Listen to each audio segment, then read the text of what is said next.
சில பறவைகள் அழகை விட புதிர்களால் பரிணமிக்கின்றன. அந்த மர்மப்பறவை பொற்குயில் கழுகு.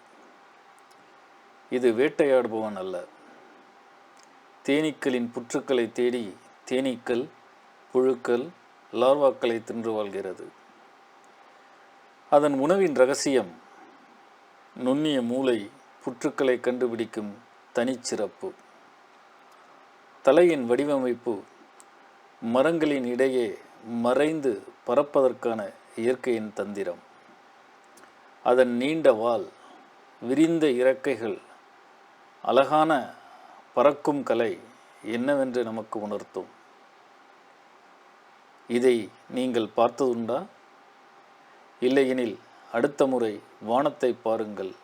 மேலும் பறவைகளை பற்றி தெரிந்து கொள்ள இந்த சேனலுக்கு சப்ஸ்கிரைப் பண்ணுங்கள்.